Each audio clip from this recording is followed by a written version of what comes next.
देश में एक से एक काम हो रहे हैं जिससे मनुष्यों पर या देशवासियों पर अत्याचार कानूनी तरीके से किया जा सके, गैर कानूनी नहीं, कानूनी तरीके से किया जा सके, ताकि कोई हमको ये नहीं कह सके कि हम अत्याचारी हैं या जुल्मकारी हैं या जनता के हित में हम नहीं हैं। एक ऐसी परंपरा इधर चली है कुछ वर्षों से, और आप कहेंगे कैसे ये बात आप कह सकते हैं।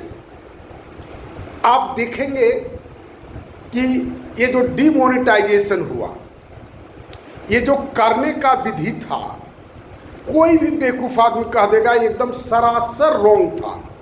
अगर मानते उससे कोई फ़ायदा तो हुआ नहीं, लेकिन अगर होने वाला भी अगर फ़ायदा होता, अगर कल्पना में हम लोग बह गए, सोच गए, एकदम हिंदू राज्य के समुद्र का हिलकोरों में खो गए, तो भी वह कह सकता है जो ये पूर्णतः बेवकूफ़ी का काम है। बैंक के काउंटर पर नया नोट रखता, पुराना नोट लेते जाता, नया नोट धीरे धीरे करके रिलीज हो जाता, कहीं कोई हो हंगामा नहीं। इस तरह से आप बहुत सारा काम देखेंगे। किसी पर बड़े बड़े पदों पर व्यक्ति पर अपने समय के समय जो निर्णय लेता है, अगर वह गलत निर्णय लेता है तो उस निर्णय के अगेंस्ट में आप केस नहीं कर सकते। आपको किसने चंदा दिया, उस चंदा को आप जान नहीं सकते। इस तरह से कितना लिस्ट हम गिनाएंगे जो हमारे अधिकारों को सीमित करने की तरफ बढ़ा हुआ है। एजुकेशन सिस्टम, चिकित्सा सिस्टम, पर्यावरण, ये सारी चीज़ें तो रोज़ लोग मीडिया पर रील बना रहा है, वीडियो बना बना करके भेज रहा है, मरता हुआ फिगर दिखाता है, ये एग्ज़ाम कैंसिल, वो एग्ज़ाम कैंसिल, वो भ्रष्टाचार, वहाँ इतना ट्रक पैसा निकला, वहाँ पर इतना ट्रक पैसा निकला। किसी सारे सिनारियों को अगर आप कलेक्शन करके देखेंगे तो क्या आपको लगता है कि ये करने वाले आदमी सरकार के अतिरिक्त कोई है? हो नहीं सकता है। सरकार में, समाज में जो कोई भी गुंडागर्दी करता है वह सरकार के सपोर्ट में करता है, चाहे वह सरकार के पक्ष में हो या सरकार के विपक्ष में हो। सरकार के विपक्ष में भी जो गुंडागर्दी करता है वह एक ही ओपेरा पार्टी का दल है। बंगाल में वो यात्रा हुआ करता था, आजकल नहीं है, बंगाली कल्चर में बहुत फेमस था। उसमें एक ही टीम होती थी और उसी टीम में कोई नायक, कोई खलनायक, सबका रोल करता था। ऐसा कहा जाता है कि ईश्वर चंद्र विद्यासागर के एक अंग्रेज का रोल कर रहा था, तो इतना गुस्सा गए थे कि वो जूता फेंक दिए थे। और हम लोग ईश्वर चंद्र के, विद्यासागर के भावना में बह करके जी रहे हैं कि अरे कांग्रेस इतना खत्म है, अरे बीजेपी इतना अच्छा है, अरे कम्युनिस्ट इतना, सब एक ही सिक्के के चट्टे बट्टे हैं। ये भ्रम दिमाग से हटा दीजिए सब कोई।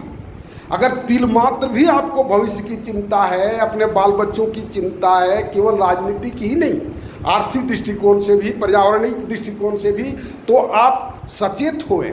इन सब चीज़ों को मैं क्यों कहूँगा देखने के लिए, ये सब चीज़ें तो स्पष्ट दिखाई पड़ती हैं, आप भी रोज़ देखते हैं। देखिए अंतर क्या है कि हम थोड़ा सा उसमें स्टेप लिए हैं, कुछ करने का हम प्रयास कर रहे हैं, आप निष्क्रिय बैठे हुए हैं। आप भी सचेत हुए, आप डर लगता है कि हमारा पैसा बुड़ जाएगा, हम परेशान हो जाएंगे। ये तो बुड़ेगा ही, ये निश्चिंत रहिए। पैसा भी बुड़ेगा, जान भी बुड़ेगा। अगर समय पर सचेत नहीं हुए तो ये सारी चीज़ें होंगी। थोड़े कोई देश सोचता है कि जब देश पर कोई विपत्ति आएगी तो पहले आदमी नहीं सोचता है कि हम पर कुछ होगा, लेकिन जब विपत्ति आती है सबको समान रूप से भुगतना पड़ता है, चाहे उसके पक्षधर थे या पक्षधर नहीं थे।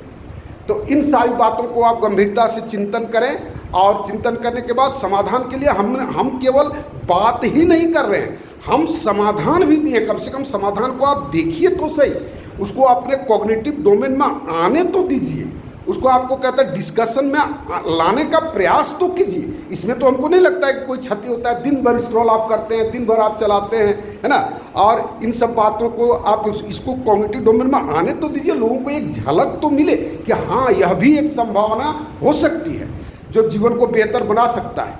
तो इन सब बातों को गहराई से आप सोचें, चिंतन करें। माई न्यूज़ सोशल सिस्टम को आप देखें, लोगों तक पहुंचाने का प्रयास करें और जितना जल्दी हो मेरे साथ जुटकर इस कार्य को बहुत अधिक लेट होने से पहले शुरुआत करने में मदद करें। धन्यवाद।